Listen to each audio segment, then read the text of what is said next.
I want to welcome all the new folks that are joining us today, especially those joining us from the Grateful Living community. And I also want to acknowledge the Holstee members in the crowd. Thank you. It's because of you that we're able to host programs like this one. Holstee is a community on a collective journey to better know ourselves and the world around us. As a member, you get access to our monthly guides, our journeys, that pull together some of the greatest thinkers on topics like creativity, resilience, and gratefulness, which is what we're focusing on this month. And today, I'm so honored to welcome Sheryl Chard. Sheryl is a friend and also the Director of Education at Grateful Living. And if that name sounds familiar to you, it's because we refer to their organization very often, and double so in November, when we're focusing on the theme of gratitude and grateful living. And we've also co-created a deck of gratitude cards together, which focus on that exact topic as well. And shortly after this call, we'll be sharing the first journey that we've created at Holstee, a first of many, and that we co-created this one with Sheryl and her team. And it's a 7-day journey filled with really a lot of practices of topics that we're going to cover today and that cover the core principles of grateful living. And so after this call, we'll share a link with you to be able to experience and complete that. And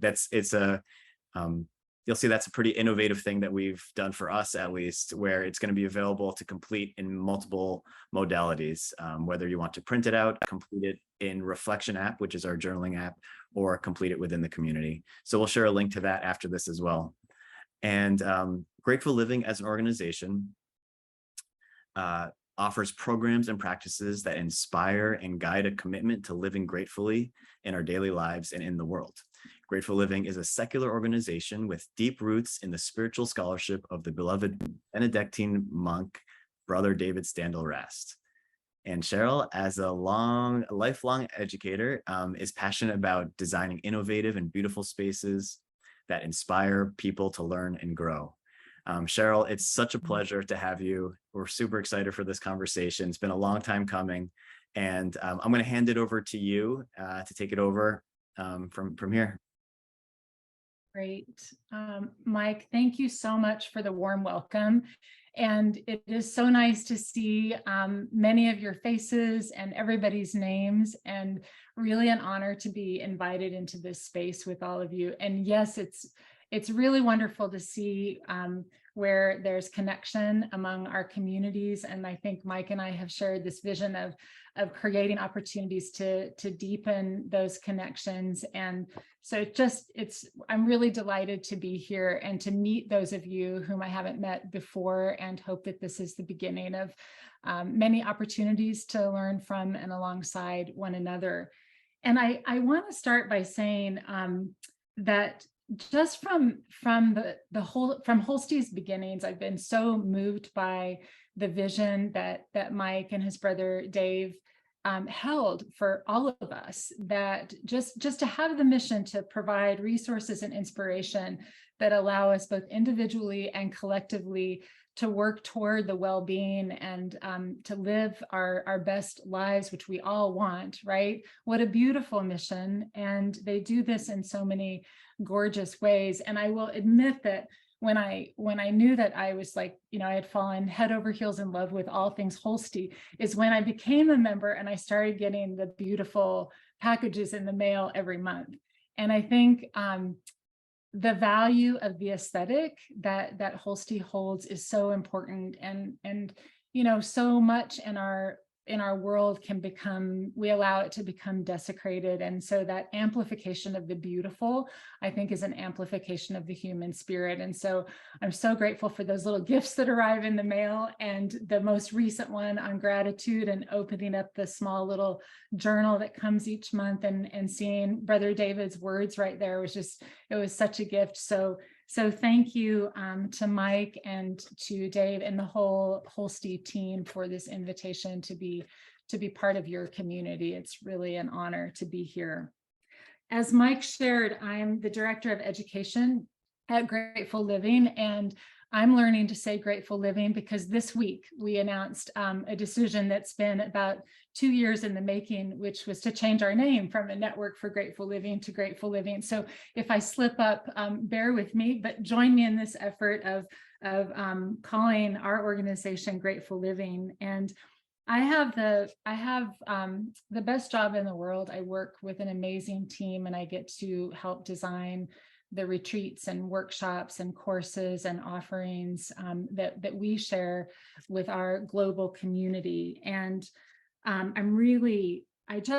feel like we're living in a challenging time, and any place where we can turn to find inspiration and beauty and touchstones and guideposts to enhance our own journeys is just it's such an amazing opportunity to get to kind of live into that work alongside all of you. So that's a little bit about me, but I would love to invite you all to say hello into the chat. So if you would just take a moment, if you're where you can access the chat. I know some of you may be listening on your phones on a walk or something lovely like that. But if you're able to, please share where you are, and then also something that you're grateful for that has allowed you to be here today in this moment. So where you are on the planet and something you're grateful for that's allowed you to be present this evening or this afternoon or whatever time zone you're in. And we'll just take a minute to allow those to come in. And for the sake of the folks who are watching this later as a recording, I'll just read a few out. They go quickly, so I won't catch all of them, but I see Hollywood, I see Brooklyn, I see grateful for democracy, I see Central Minnesota, grateful for the breath in my lungs, Melbourne, Australia, and grateful for free time. Yes, absolutely. Hello from Omaha, Nebraska, my birthplace, Durham, North Carolina. I'm grateful for the miracle of wonder. I love that. Indianapolis, Alberta, Canada, Boulder. Grateful for commitment to growth. Yes, I so appreciate that. Cape May with an exclamation point. Grateful for this meeting.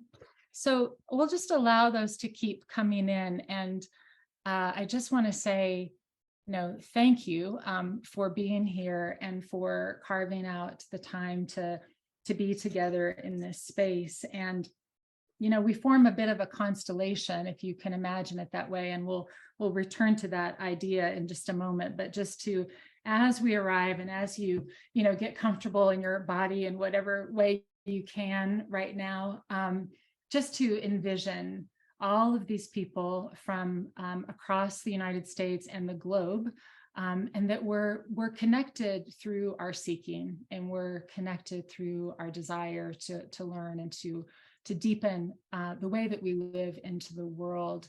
And that although it can feel like it sometimes, we're not alone. And that's a beautiful gift of this gathering, and a beautiful gift of what Holstee is creating. So thank you all. And I can't wait to read back through the chat later and look more closely at what was appearing really quickly. I'd like to say a little bit about the arc of our time together so that you know what to expect. I would love to start by sharing a little bit about Grateful Living, both the organization and Grateful Living as a way of life, an orientation to life, and a set of grounded practices.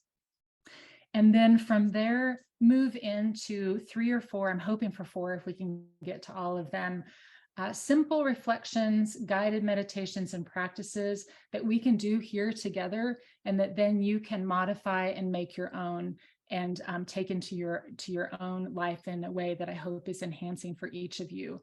And we'll close with, I think Mike will say a little bit at the end about where you can find our resources, most of which are free. And we'd love for you to join us. And I hope to see you in both of our spaces in the future. So that's a little bit about the arc of our time. I'll invite you to share in the chat multiple times as we're going along. So this is not me teaching or direct teaching for 45 minutes. This will be an engaged conversation, I hope. And I will try to remember to pause along the way for any questions that are emerging. And then we'll also follow up with responses to any questions that come up that we don't get to within the session. So the organization Grateful Living was founded a couple of decades ago by Brother David Steindl-Rast, whom Mike mentioned. And Brother David is 95 years old now. He's a Benedictine monk. He's living in Argentina, but he's originally from Austria. And when we hear a little excerpt, we'll watch a video of him in a moment in a conversation with Oprah, and we'll put the closed captions up so that you can hear, because he still has that beautiful Austrian accent, and sometimes it takes a minute to catch it. But I wanted to share those foundational roots because they inform so much of what we do at Grateful Living. And Brother David's own lifelong spiritual scholarship is so rich, and he's written numerous books. His papers are archived at the Du Bois Library at UMass Amherst. I mean, he is a scholar and a spiritual leader. He came of age during World War II, and he shares in his own story how he arrived at this idea of grateful living as the pathway. When he talks about the end of the war, and both literally and metaphorically, emerging from bombed out buildings and basements and having borne witness to death right in front of his eyes as in Europe. And he emerged from that and talks about how the blue sky was bluer than it had ever been before. And that poignancy of being able to see the world and experience the world in such a vibrant way because it had been taken away, because it had been diminished during the war. And his question really was around, how do we cultivate our capacity to live with that kind of awareness and that kind of gratitude and vibrancy without having to go through something that traumatic? How do we do that? How do we build a life for ourselves in that way? And so I think he certainly resonated as a young man with the Benedictine mantra, if you will, of keep death always before your eyes. And that began a journey that led him into the monastery. But as those of you who've known Brother David's work way longer than I have, you know that Brother David, much like Thich Nhat Hanh and the Dalai Lama and other spiritual leaders, has lived very much in the world and not just in the monastery, and has moved in and out of that. And the gift of that is that he's articulated what grateful living is for us and provided us a foundation from which to build. And so those are our roots. And as Mike mentioned, we are a secular organization, and you can find your own language around that, whether it's religious, spiritual, soulful, secular, your pathway to grateful living. And I think what I love about the organization is there are so many inroads, deep waters that are inroads, and practical daily practices that you can try out. So that's a bit about our roots. And when Mike and I were in one of our planning sessions, we felt it was important for you to get to meet Brother David, those of you who don't know him. And so we have a 2.5-minute clip of Brother David in a conversation with Oprah a few years ago. And I want to just suggest a few things to listen for. So it's a short clip, and you can hopefully go back later and enjoy the whole thing if you haven't seen it before. But you might listen for his distinction between happiness and joy, his distinction between gratitude and grateful living, and the way that he frames grateful living as a way of life that is not the path just when things are easy and going well in our lives. It's easy to be grateful then. I mean, interestingly, we often forget to be grateful when things are going well, but it's easier. But he talks about how this is a pathway offered to us for the most difficult times in our life as well. So I just invite you to be tuned into those things. And on that note, I'm going to mute myself, and Mike's going to share this short video clip with us.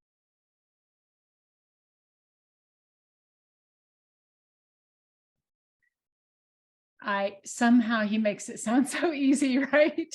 when he's speaking about it, and we know that it is on some days, and on other days and other stretches of our lives, it's quite challenging. And I think that what the organization has done is, based on Brother David's work and out of his writings, identified 5 principles of grateful living, and then built upon his core grateful living practice, which he calls stop, look, go, which is familiar to some of you, I'm sure. And those principles are enormous. They are things like life is a gift, appreciation is generative, love is transformative. And in our hour today, we don't have time to go through each of those, because I want to make sure we get to some practices, but I wanted to mention them because they offer a really beautiful framework. And if you go to the Grateful Living website, you can follow each one of those principles as its own journey, and it will offer practices and resources just within that particular principle. And there's also a course that walks through those principles. And then the practice that Brother David talks about, stop, let go, is really about cultivating presence, right? Cultivating presence, and then expanding and deepening perspective. So stop, cultivate presence, look, expand and deepen, perhaps shift our perspective, and go, which is about awakening possibility. So what do we do with all of that? That's the living part of grateful living, right? This is not simply a reflective practice. This is a reflective practice that informs then how we go out into the world. And so what I thought we would do is walk through a few practices that touch on those aspects of stop, let go, as a place to begin. Before I do that, any questions that have come up in the chat, Mike, that to be addressed? Are we doing okay so far? Good. I think we're good so far. Looking good. As we make our way into this first practice, which is about cultivating presence, one thing that I'll just share personally is that what I found in my own learning and my own journey is I thought I understood what grateful living was. And I had been taught that as a young person. I thought I got it. And that the more I've explored not only Brother David's work, but Christy Nelson's work in her beautiful book, Wake Up Grateful. She's our executive director. And just through exploring these principles, that there's a richness there that I hadn't anticipated. And so I just share that as a way of inviting you into that journey, because I think there's something so deep there about how we live this way, even in the most difficult times in our lives, and even when we're experiencing grief and loss, which so many of us have, particularly in the past few years. So let's start with a simple practice of cultivating presence. And that's just like this countercultural thing, right? How do we actually stop? How do we get present? How do we just take a little bit of time just to breathe? And it doesn't have to be fancy or complicated. It can be quite simple. It doesn't have to be the week-long silent retreat, right? It can just be a moment in our day.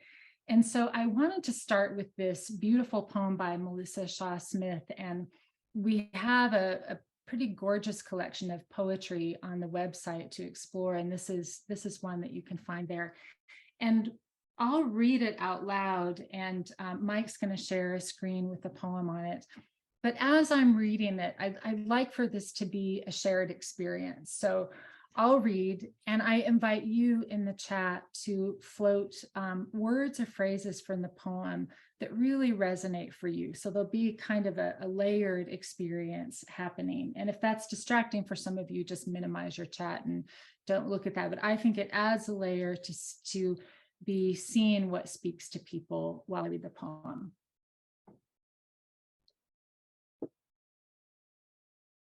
Presence by Melissa Shaw Smith. The year has rocked this world to its roots. What if for one day each being put down their burdens, their words of hate, their inhumanity, and breathed in the presence? stopped fighting for history, for fears, hopes, dreams, and stood facing the morning sun, letting the warmth of the moment and the next accumulate like dust at their feet, listened instead of spoke, acknowledged truth, embraced silence. What if for one day each being acknowledged the fear and let it go? Suspended beliefs opened their arms, drew strength through earth, grass, rock, sand, found the sparrow singing from a lone bush, the small heart-shaped cloud, felt the currents of air wash over them, mingle with the breath, and let the seams unravel, borders blend, walls dissolve, and be one. So just invite you to float a word or phrase into the chat that resonated with you. And I'll read some of these out for folks who are listening later and can't see the chat. What if the warmth of the moment, if each person put down their burdens, heart-shaped cloud, embraced silence, stood facing the morning sun, currents, let it go. Beautiful. Thank you for that. Breathed in. Yeah, keep adding. That's just fine. So we may not be able to get the whole world to stop for a day, but we can do it in small ways in our lives. And so I just invite you to join me in a little bit of a visualization. And you are welcome to close your eyes for this if you'd like, or even if you want to turn off your screen, if that's more comfortable for you. I will keep my eyes open just to make sure that the technology is still happening, right? And nothing like closing your eyes for 3 minutes and coming back and the Zoom has closed down. So I will stay present in that way, but do what's comfortable for you. This is an invitation to visualize something. So when you shared where you were calling from, what came to mind for me was a constellation. And I was envisioning, as I saw you signing in from different places around the world, these points of light that formed a kind of constellation, and they're sort of shimmering, and some might be brighter than others, and some are far away, and some are close. And I love that image. And I just invite you just for a moment to visualize that for yourself, that this group of people forms a constellation. And I invite you in that constellation, perhaps to imagine other people who are essential to your constellation. And imagine them also shining brightly. And imagine those connections. There's a line in a Wendell Berry poem that reads, "The day-blind stars guiding us with their light." And I love this reminder that a constellation is shining even in the daytime sky when we can't see it. It's there for us. And if we use that metaphor for ourselves, that we are there in a constellation, we are there for others, others are there for us, even sometimes when we can't see it. Maybe we aren't noticing it, but that constellation of belonging is there for us. And a constellation, of course, everything moves in resonance and harmony with everything else. So everything is truly connected energetically. And we are, as humans too, and not just humans, but all forms of life, we form a kind of constellation. And the beauty of a constellation is it offers guideposts. The constellation is the way that humans have always made their way and traveled by the night sky. And that's how ships find their way, and that's how travelers have found their way. And so in that sense, the constellation that we form together is guide for ourselves and guide for one another. And however that image has come alive in your own mind, I invite you to just take a moment, maybe 30 seconds, and really just savor that image of the constellation and allow yourself to be present to that, to be present to this moment, and to savor what that feels like in your body, to just pause and to exhale.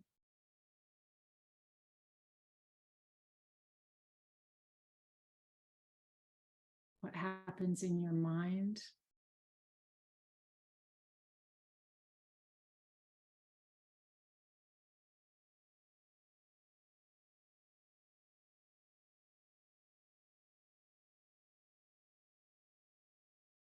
Just in this moment of presence to one another and to this moment, to notice and appreciate what's being offered to you in your life right now.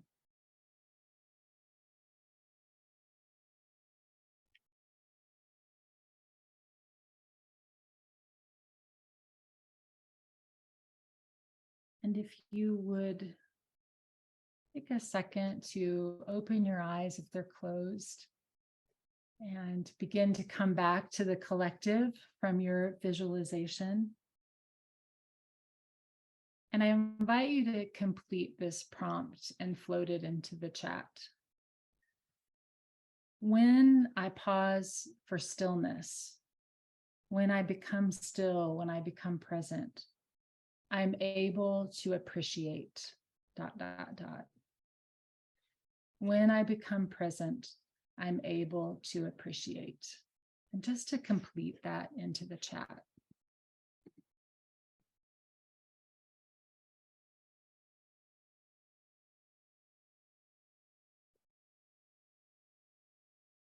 Sheryl, can you repeat it one more time? Yeah.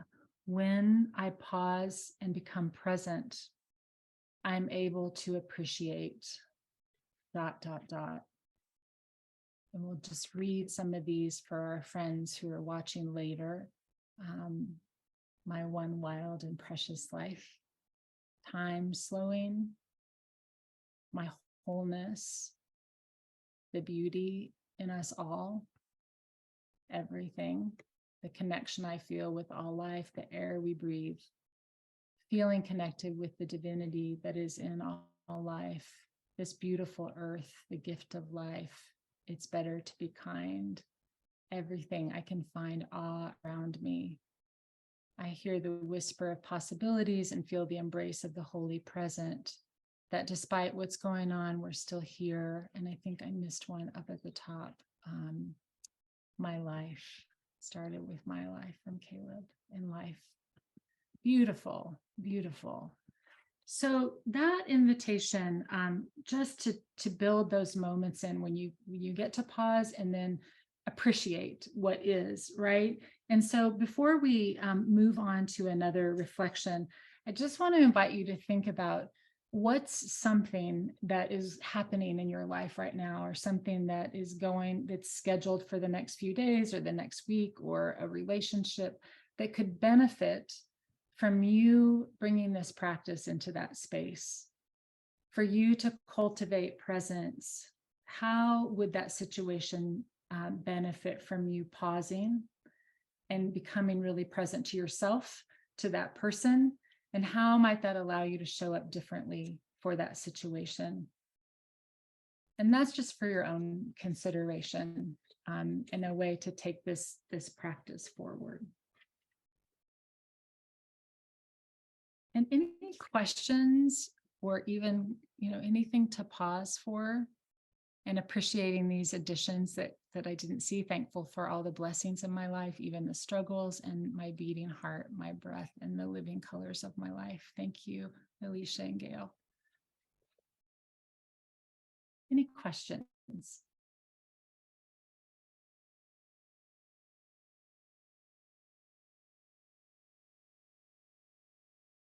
So one of the principles that I mentioned is life is a gift. And here we go. We do have a question. Let me just pause here. We have time. Oh, Sean, thank you for that question. I am, certainly not an expert about severe anxiety. But what I would say is the breath is an extraordinarily grounding place to go. So in whatever way a person can return to the breath and those deep, there's there are a lot of guided meditations on our website and online about like being with the breath and the ways that physiologically dials down anxiety for us. And so I would say that might be a way to think about that. Yeah. Thank you for that question. And I would say maybe as a way for, just to allow some self-compassion, that pause. Yeah. Thank you. Mm-hmm. So life as a gift as a principle is kind of enormous. Like one could spend their whole life right, exploring that. And so I want to turn to it. And of course, there's often nothing like a child to make it crystal clear, like how extraordinary it is that we're even here at all, right? All the things that had to not go wrong in order for us to be here right now. And so I wanted to share this. It's a 1-minute clip. And it's an 8-year-old boy in New Zealand. And this is from the Human Postcards Project. And some of you, I'm sure, have seen this. And you have to really tune in unless you are, used to how he speaks, but it's beautiful. And we will turn on the closed caption too, so you can see it. And it goes very quickly. It's like 60 seconds and over, but he's really speaking to how extraordinary it is to be alive in a way that many of us spend our whole lives trying to get to the insights that he shares here. So Mike, if you want to share that.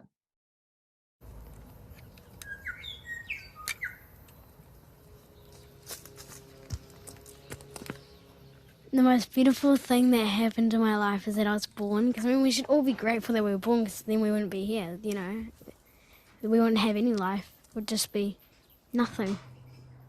Not even a piece of dust just floating around. Just nothing. Sometimes I feel like what it would be like to be nothing and not exist, but I can't. I'm alive. I'm not just nothing.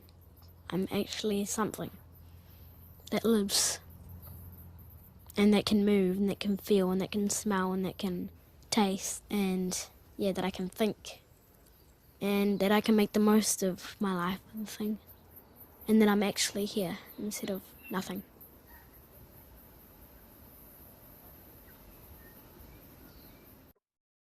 You have to love like this profound philosophical statement while he's playing with his Star Wars toys, right? So it's like, it's such a great example of like the poignancy of life, like these big insights and like climbing the tree and playing with the little toys and just so joyful. And so I think it can feel, as a practice, it can feel daunting to think about how do I practice tuning into how extraordinary it is to be alive and that life is a gift. That's really big. And so, practices are a way to ground principles, of course. And so this is a simple practice that brings us back to the body. And I think and to Sean's question, I think this is like, it's always a good place to begin, like really close to home, right? And this is home, this is the container for all its struggles and flaws that is what allows us to be here. And so starting with the body is a way to really practice tuning into the gift, to life as a gift is a beautiful place to start. So I want to share, well, actually, let's do it this way. Let's just start with getting, again, as comfortable as you can. I think so often my own experience is that I forget about the body until it's uncomfortable, right? Until it hurts, until something's, calling our attention, and then we tune in. And that's often how it works. And so this is a simple practice that gets us to tune into our body and to end up naming those things that we really appreciate about our body. So we'll do this as a as a guided reflection. And within that guided reflection, I'll share a few kind of fascinating facts about our bodies that just point out the miraculous. So if you're comfortable closing your eyes, I invite you to do that, but you certainly don't have to. And let's explore a sense or two. So let's start with the sense of touch, right? And if you would just, you can kind of rub your fingers together and just start by tuning into like how extraordinary that is that we can feel something, our own fingertips, the keys of a piano, the keyboard that we type on, a pen and paper, the food we cook, the gardening that we do. That touch in and of itself, that we experience it all day, every day we touch things, and we often take it for granted. And of course, grateful living is the opposite of taking things for granted. And then I invite you to rub your hands together. Put your hands together. Do that a little bit faster until it generates a little bit of heat, a little bit of warmth. Just what does that feel like? And if you can hear it, like, what does it sound like? And then maybe move your hands in and out. And after you've rubbed them together, you've all done this before, but you can feel a bit of heat, a bit of energy there. And now take your hands, and if you're able, place them maybe on your heart, or one on your heart and one on your belly, and tune in to the breath and tune in to your own heart beating.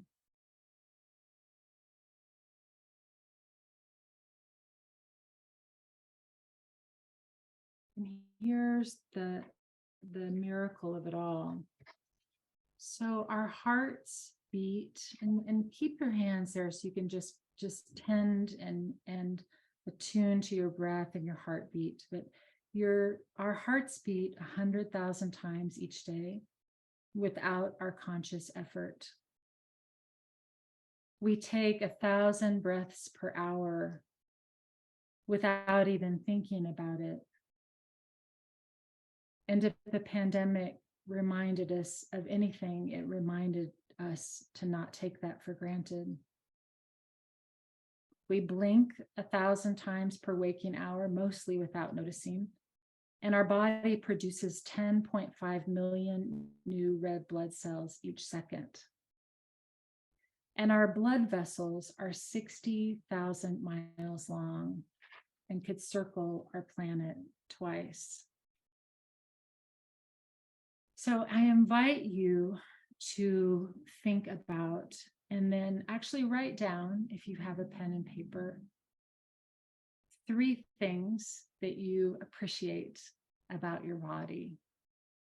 So many times we focus on what's not working, which is very real. And many of us live with pain. We live with physical trauma. We live with other illnesses. This is an opportunity to say thanks to your body for what's working. So 3 things that you appreciate about your body right now.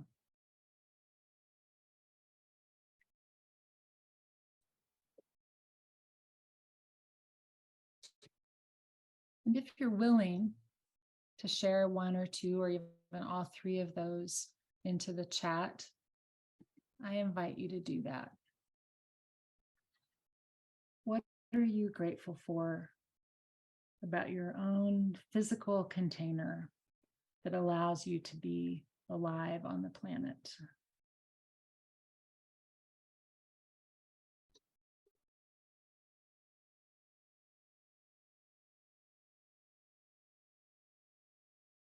And again, for those who are watching the recording later, I'll read a few that are coming into the chat.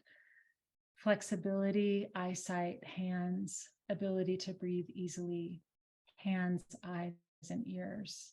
I can breathe.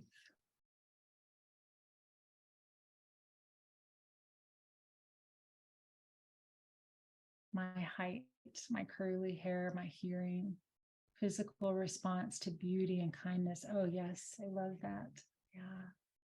The way that our hair stands on end when we hear a beautiful piece of music or something that I can see, hear, smell, touch, and taste. Yeah, extraordinary. Able to smile, very in tune, affected with the foods I eat. Nice. Yeah. Yeah. Her body's awake. My breath's connection to trees. I'm strong enough to hold and play with my grandson. Good health, movement, and gift of physicality. These are so beautiful. So I just, you can keep floating them in there. I just invite you to think about how do you feel? What changes? How do you feel differently when you pause to sort of give thanks for just the extraordinary miracle of the body? Like, how does that open us up to appreciating other things? How does that allow us to be maybe more tender toward ourselves, more compassionate, and by extension to other people? It's a question to sit with over the course of the week. If you try this every day, this appreciation, what opens up in you? What shifts? And of course, you can use a very similar, 3-minute meditation and focus on something other than your body, your home, your family, your circle of friends, your workplace, whatever that may be. And just that attunement, right? Just paying attention and giving thanks shifts things for us and opens us up. And I think, the research that's come out about gratitude, about how it builds our capacity for joy and increases well-being physically and emotionally. I think it's at play in all of these things. And thank you for the continued sharing in the chat. These are beautiful. Yeah, the things that we can start to notice when we pause a little bit. So are there any questions at this point? And then I'm going to have to make some choices, Mike, about which thing we do to wrap it up, because we don't have enough time to do everything as we expected. So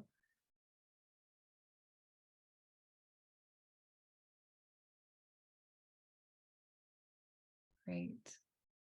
And feel free to, you can always email me, or where do I find more of this, or where can I find this kind of resource? Please don't hesitate to do that if a question emerges later. So my sense is that I would like to, in these last few minutes, touch on what Brother David mentioned in those few minutes with Oprah, which is grateful living, not just being for when things are working well in our lives, and that grateful living is an orientation to life, a way of walking through our life, making our way through our life, however we're getting through it, and not be walking, that allows us to hold both the wonderful things that happen in our lives, appreciate where we have abundance, appreciate the love in our lives, all those things, but also to be fully present to those things that are very challenging and difficult for us. So let's touch on that before we close, because I think this is where grateful living, I think, is distinct from gratitude, and gratitude is essential, right? We most of us got raised to appreciate the things in our lives and to say thank you. This is essential. But how do we bring that to life, right? And how do we live into that even when things are difficult? And that's where I think there's this extraordinary opportunity for us that's a bit different than gratitude. So we have one more poem to read together. It's by Rosemary Wahtola Trommer, and she lives up the road from me in southern Colorado. I'm here in New Mexico, and she's one of our partners at Grateful Living, and shared some beautiful poetry with us and has been a guest in our courses. And she's very open about the losses she's experienced in her own life. And this is a beautiful poem she wrote called For When People Ask. And so Mike will share that on the screen again.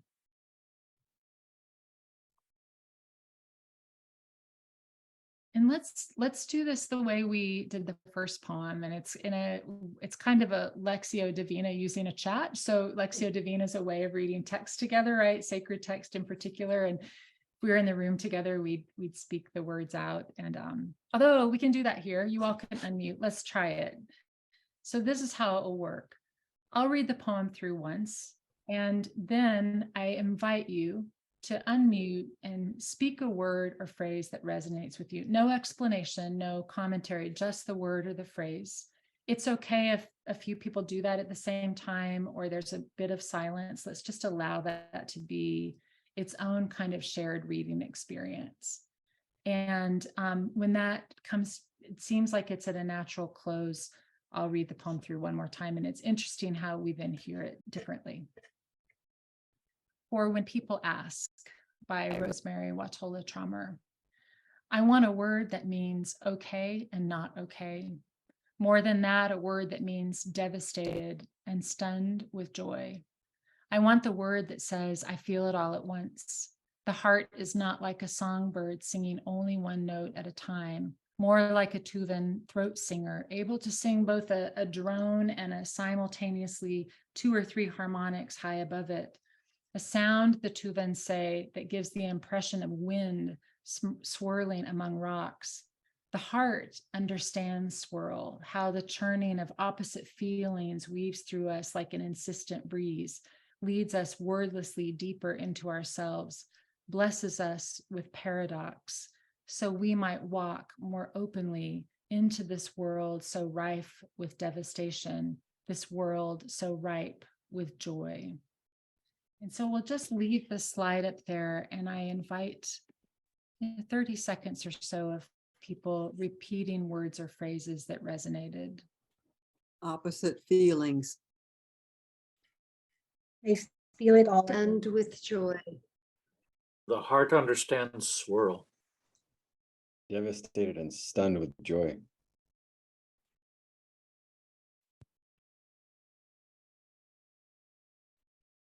And blesses us with paradox.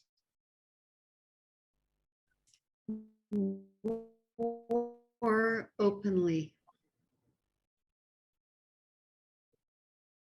Learning about Ripe with joy.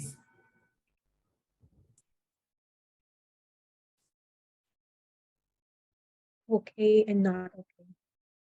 Okay and not okay. That's a beautiful place to close. Yeah.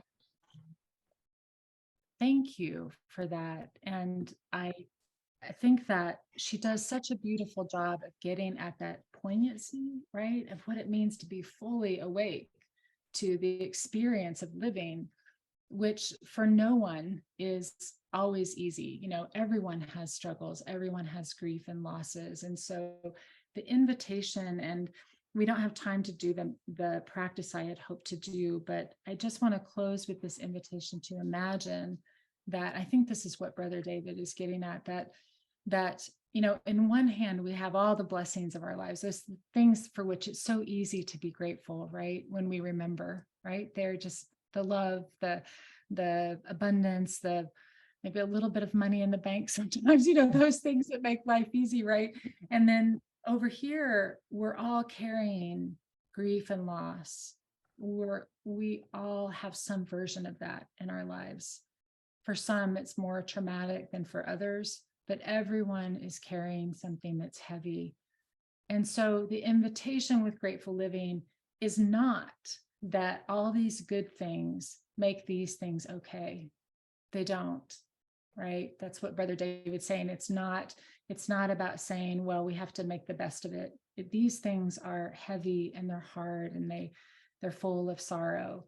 But if we can imagine that they're held within these other aspects of our lives, they're held that way, there's some breathing room there, there's some space there, and that they live together. That's the poignancy of life, right? And that's the invitation of Grateful Living, that we, by cultivating our capacity to see what is beautiful, to see, to give thanks for our senses, for our breath, for the constellation we create, for all the things in our lives, small and large. When we cultivate that capacity, when times are difficult, we've built out a kind of what Christine Nelson calls a spiritual musculature to be able to walk through those hardest parts in our lives. That's what the practice yields. And that's the invitation to cultivate those practices in ways that allow us to be present to all of life. That's wholehearted living. And I think that's what we're, the best life lived is one where we are able to show up in those ways. So I will close with that because I'm aware of the time and people's that your lives are full, and someone is probably expecting you, or you just have other things on your list to do.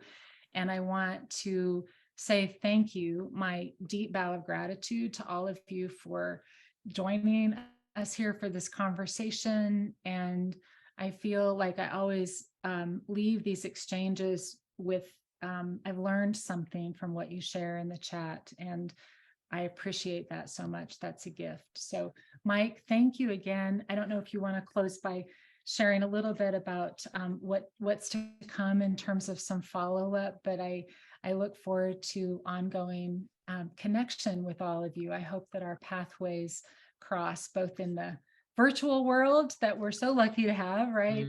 Yes. Yeah. And also perhaps in an embodied space at some point. So thank you very much, everybody. Thank you, Mike.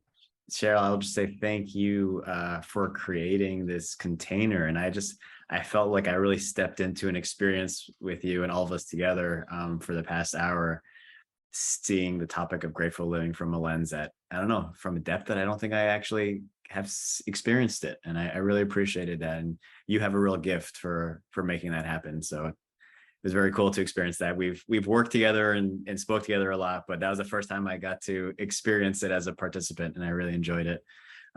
So thank you. And for those that are curious, sorry, go ahead. It's just such an honor to get to work with you and the Holstee team. It's just a joy. So thank you. The feeling is absolutely mutual. For those that are curious about the resources, poems, videos that were mentioned here, we're going to share all of them as a follow-up. We're going to pull a recording of this video together with all those resources, and I'll Sheryl and I will make sure we don't miss anything, and we'll send that as a follow-up to everyone as well. If you want to learn more about the great work that Sheryl and her team at Grateful Living are doing, grateful.org is a great place to go. They have all the resources there as well. And Sheryl's also a Holstee member, so you can find her in the Holstee community as well.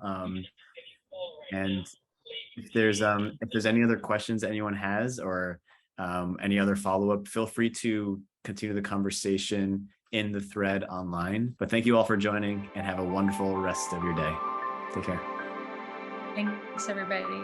Thank you.